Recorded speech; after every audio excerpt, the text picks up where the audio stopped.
And so, this was a long way of saying these experiences led me to meditation, which led to a kind of a personality change for a little while. I did quit drinking. And I had 2 whole years at different points where I just totally stopped drinking. And it was because I didn't want to disturb this resonance, this thing that I felt in touch with. So, like, I started seeing this stuff. I didn't get crazy. I got calm. I got quite calm. There were moments where I felt, under pressure because you want to share so bad. You want to have conversations with your family and you can't. You want to have conversations with your friends and you can't. And anyway, that's just the way it was. So, do the experiences continue? I kicked the keyboard there. Yes. I can remember staying in my family home, what used to be my family home, in my childhood bed. Like graduating high school, I had like a queen size bed. And so me and my partner at the time were sleeping together. And I remember one time she woke up in the night and saw a figure beside the bed, like a white figure with like a place for the eyes, and then it was gone. And something about women who I'm in relationships with, they seem to see more or experience more sort of ghost-like things. Our experiences are different. Like another time, this is in Savannah when I was stationed at Fort Stewart. We were sitting in bed and we were kind of talking about this stuff, and it was like she said it felt like fingers ran up and down her arm, invisible fingers, and she freaked the fuck out, like, naturally.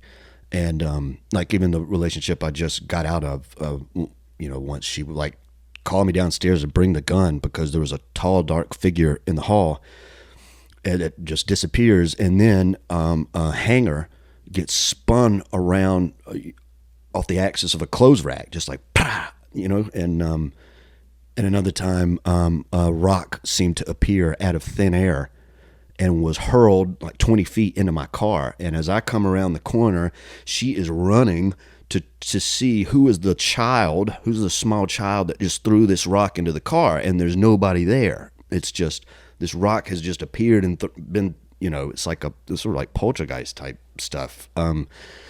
Just strangeness. I introduced that idea, I think, of high strangeness last time. I mean, this is like, it's like the reality is opening up in a way. This isn't just like, ETs, quote unquote. It's just reality is talking to you in a little bit.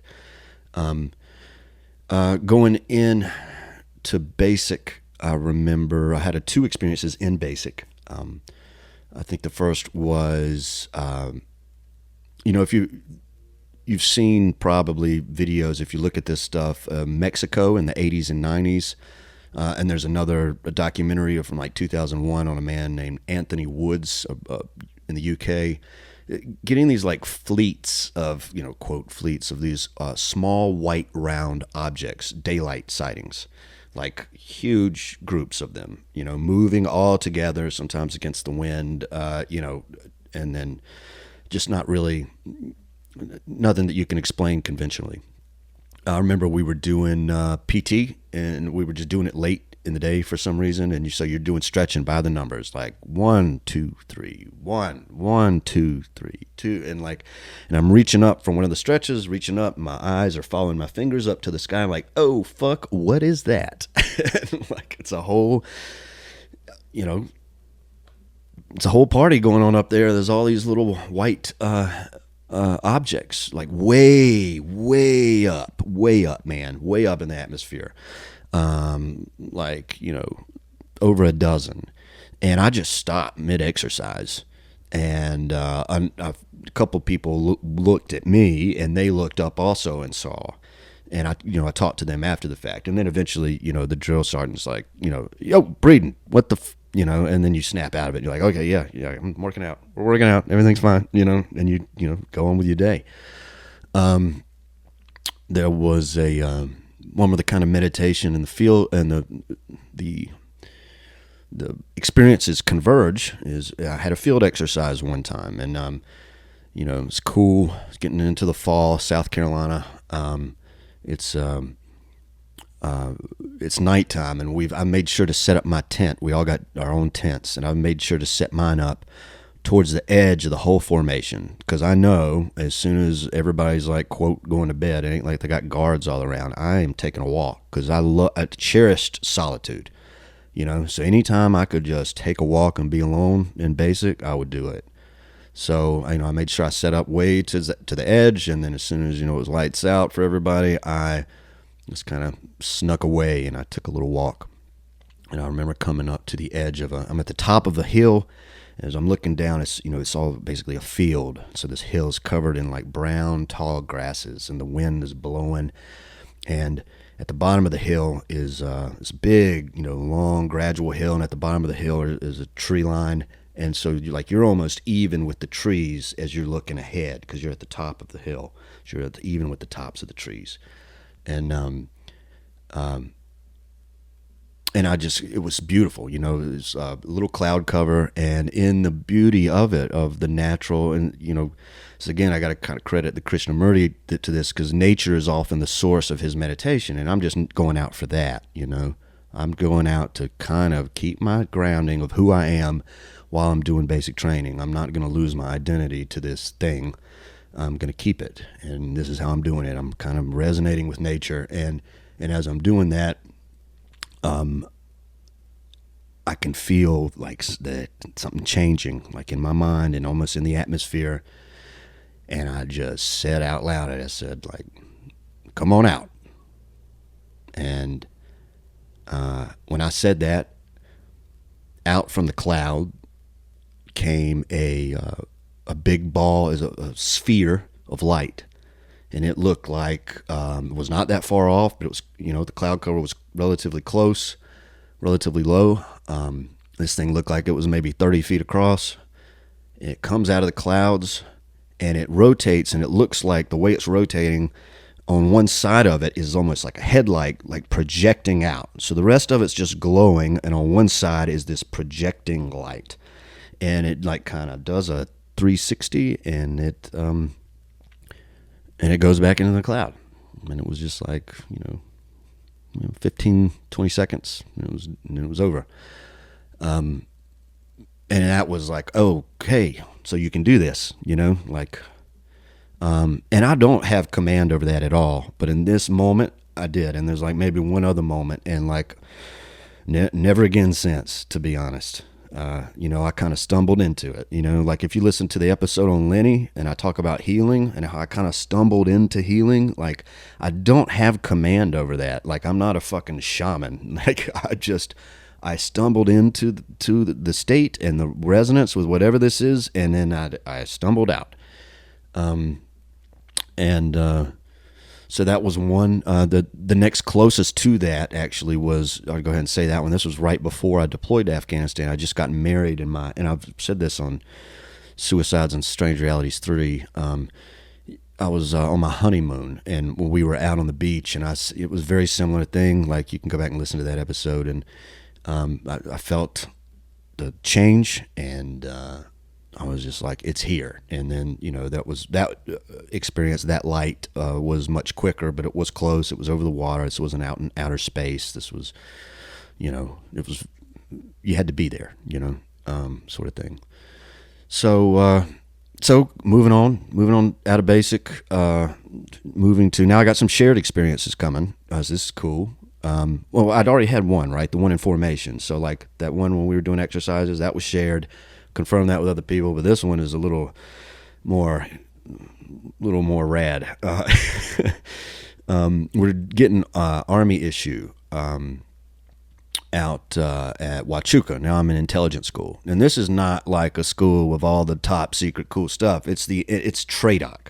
What TRADOC means is this is like where you bring lots of people that are not read on to see special things because they're students. They're learning. They're getting their eligibility basically for these things, and so this is not like Area 51, dude. In fact, the base is so insecure that I would go on walks and I would find packages from where illegal immigrants had crossed over from Mexico, and they'd actually wandered through the base with their groceries. So you're finding these Mexican groceries, kind of like the trash and like buried stuff, where they've realized they've stumbled onto an inhabited area, like at the top of the mountain, and then they take a hard left and they get the fuck out.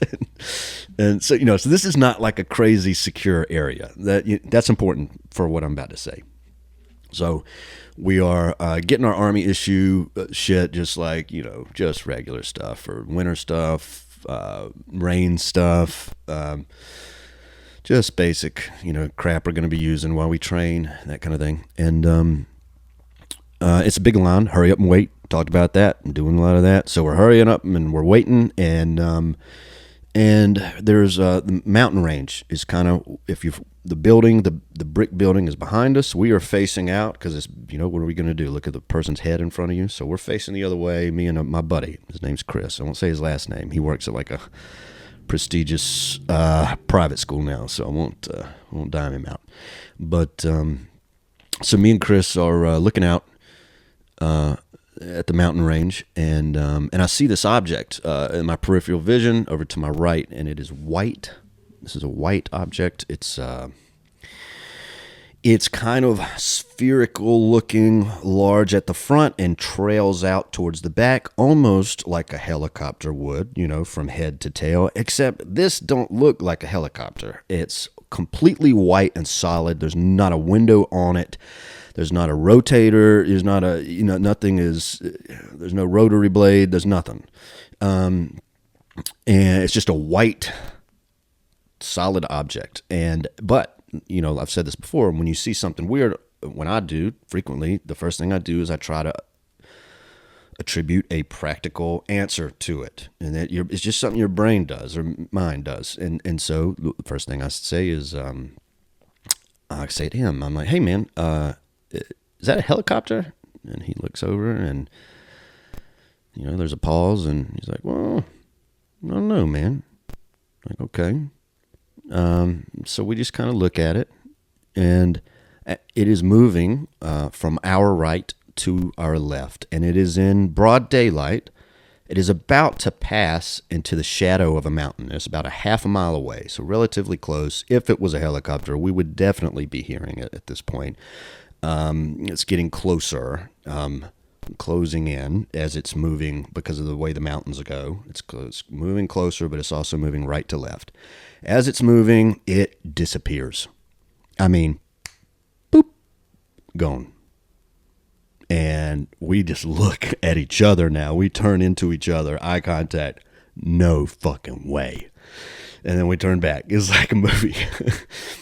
And then we're searching frantically. And because it was approaching the shadow of the mountain, I'm now trying to do this thing in my head where I'm like, oh yeah, just the shadow. It's just it's the play of the lights where this huge white object, it was about the same, seemed about the same size as like a Black Hawk or something, but it's not what it was. And it's, public housing is nearby too, just to set the stage even more. Like this, we're not on some testing ground. We're not out by the runway. This is like, the fucking grocery store is right not too far away.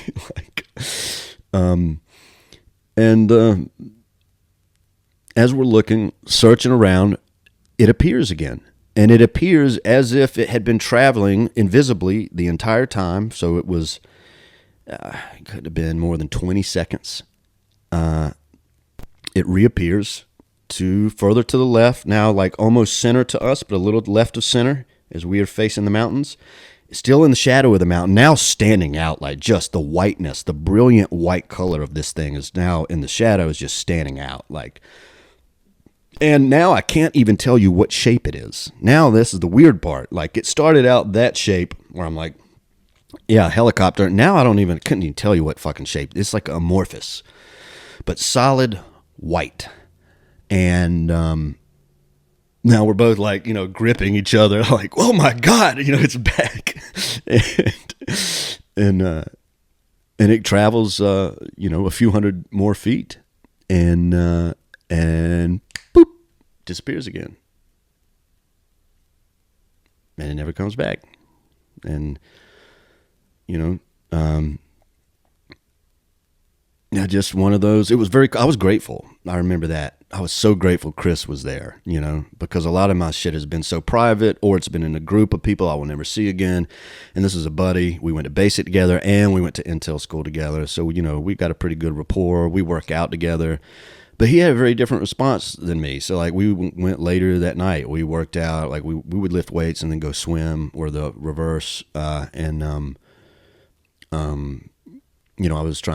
I was riled up about it, and he was just like, yeah, I believe that stuff's real.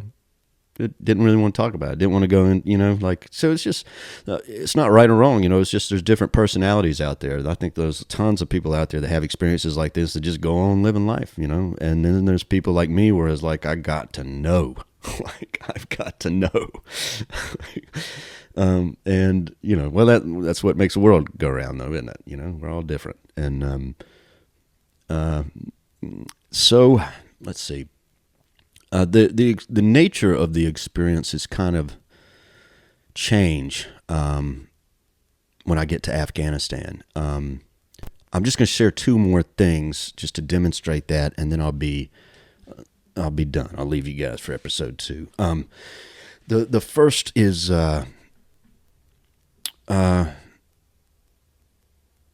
well, maybe I'll just focus on this one. The nature of time. It stopped being about objects.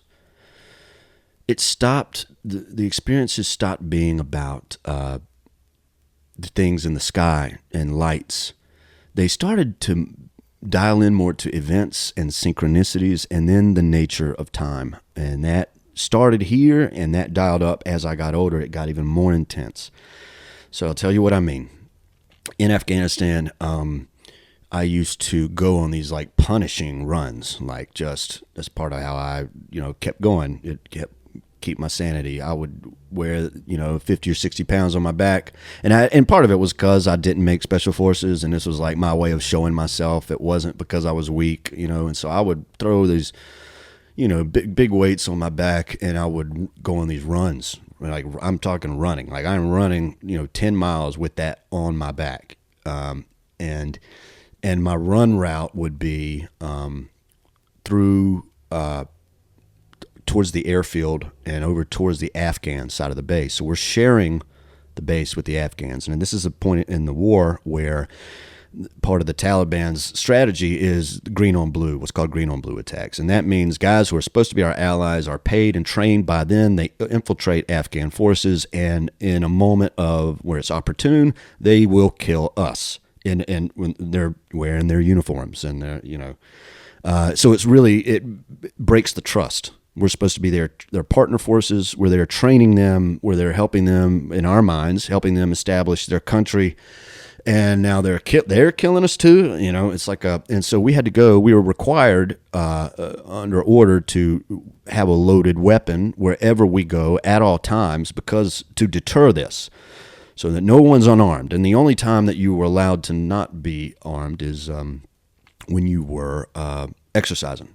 So I'm exercising on this particular day, and I get out by the Afghan part of the field or the base, and it's there's a big gate. There's 2 big guard towers, and I'm running by like I always do, and there's a dude, young guy, standing with his weapon there right at the front gate entrance. They got that big that big arm, kind of like a parking deck. It comes up, it lets whoever in, whoever out. And he's standing there doing his thing, and we make eye contact, and I get a crazy, horrible feeling, like in my gut. Just like, I guess it was borderline fear and nausea. It was physical, though. It wasn't like, because I didn't know what I was afraid of. And it was just like, I turned around, and I fucking did my little slow run. Like, I was trying to get a little speedier now, like running back to my side of the base of this, like, this journey, So this is like a 10-mile route I had. And I remember I get back and I unload and I shower and I'm about all right, I go into the chow hall and like this anxiety, I cannot shake it, dude. I am just like anxious for no reason. And this is too when I'm really starting to come into better control of my feelings, and now I'm losing control again. You know, like this is like the old days. No, we gotta stay in control. Like, you know, I just this racking anxiety, and I went to chow, and I'm in the chow hall. I'm just sweating, dude. Just fucking sweat pouring off me, and I'm looking at dudes, any guy in a Afghan uniform. I'm just like, now it's kind of specific. Like, I'm afraid of you, but I don't know why. You didn't do anything yet. Like, I can't really eat. And eventually I just go back and I just swear it off. Like, I am not running again. I'm done. I think I even had a conversation that night. I might have had called home that night or something. And I think I remember having a conversation with my dad or somebody saying, like, I ain't running anymore or outdoors. I'm going to hit the damn treadmill. That anxiety kind of stayed with me a couple of days. And then, sure enough, right there at that gate, somebody, one of the Afghans, opened up a machine gun on a bunch of soldiers and shot a few guys. He shot up a truck full of guys. And it's like, fuck. Like, so now this is happening, to me and to my mind. Like, I am sensing the future before it happens. And that was new. And then that just eventually, it took years before it really got dialed in. And, now it happens fairly regularly. Like, my dreams are about the future, and they happen, mostly nightmares. They happen all the time now, and I'm more acquainted with it. But like, this is the first time that happened. And so like, I just tell a story to like demonstrate like all of reality broke open. And that's why like the subtitle for this series was not UFOs. It's like UFOs and the mind and reality and the sacred, right? Because we're talking about meditation, the point of meditation, and having a quiet mind. In every religion, the purpose of the quiet, humble mind is where you have contact with God. And I'm not saying that the lights in the sky and the objects are, I'm not saying that, but I am saying we are there's a cross section here. There's some overlap in like this. So feeling the future, what is that? That's prophecy. That is prophecy. So, like, what's the difference? We're just not allowed to use that word anymore after the Old Testament. Like, people continue to have these experiences and there's ample literature about it, and academic literature about it. It's just not taught in almost every psychology class. And then that gets very political. And like, why is it that, certain states have to be aligned with the APA and some don't? Well, that gets into politics and what we say heals the mind. Oh, well, we're going to medicalize everything. Everything's biological. And like, this has many different trails we could go down. But the purpose of the series was just to talk about, this is my experience. This is how I experienced it. It's more complicated than just nuts and bolts and craft and radar and, General so-and-so coming out and telling the New York Times. Like, look, anytime your government aligns perfectly, various agencies and establishment media align perfectly on something, as they're doing right now with UFOs, or like they'll align perfectly for 6 months and then they'll be like, oh, is that true? Like, when that happens, you need to be skeptical. You need to be skeptical. And that's another reason for this series. I'm just trying to show you this is complicated. Whatever is going on is complicated. And I'll get into, how I really feel about what's going on, later. But, I'll leave with one final story of something shared. And this is also in Afghanistan. I remember, I was having to do a presentation because I objected to the way we were doing intelligence reports, because there were certain things we were being told to do that clearly they were for no one, going nowhere. We were wasting energy and we weren't solving problems. And I was just like, well, you got everybody here for a whole year. Why are you wasting life? Like, literally not wasting life, just only in not only in the physical sense of like, some people don't come home, but in this other sense too of like, you got so much potential in this room. Like, you got like everybody in this unit is here primed, ready to solve problems, and you're wasting everybody. That's how I felt. And I don't mean to denigrate anybody's service or anybody else's experience of their service, in that unit or any other unit. This is just how I felt about it. Felt there was a lot of wasted energy, and I spoke up, and I had an argument, and things got very heated between me and one of my superiors, and so my punishment was to give this presentation on discipline. And I gave it in such a way that I was basically giving him the finger, but it was going right over his head. And as I'm doing that, I kind of have this out of body kind of, like I wasn't out of body, but I was just detached, and as I became detached, we're in the soundproof room. This is where like classified sort of telecommunication conferences happen, like if you got to talk to another SCIF somewhere else in the region, you do it in this room. And so the sound is kind of a certain way, and it just like everything seemed to kind of, as I'm speaking, I'm just kind of watching myself speak, and everything is kind of feels like it entered another place, like the energy of us being there. It became surreal, and because it was just like, we're in Afghanistan, I'm in uniform, we're giving this fucking thing, I'm giving this talk on discipline. I have this secret life. I have a secret life, literally, where I'm having these experiences, and I'm going home and reading Sri Aurobindo into my bunk after shift, and it ends, and my buddy, the buddy I told y'all about earlier, who dove under the truck, after it ends, he comes up to me and he's like, did you feel that in there? I was like, hey, no, man, feel what? And he goes, it felt like nothing was real. And that was like really meaningful to me, because we felt it together, and I didn't know he could feel it, reality is not what we think. We share, consciousness is this expansive, mysterious thing. And whatever this thing is that we're all reading about collectively in the news, it involves consciousness far more than it involves, back engineering or whatever the fuck they're putting out now. We'll get into it. If you've hung with me, this has been a long, sprawling episode. Like I said, it's unscripted. I'm just letting it loose here. I appreciate you, and we'll continue the journey. Thank you.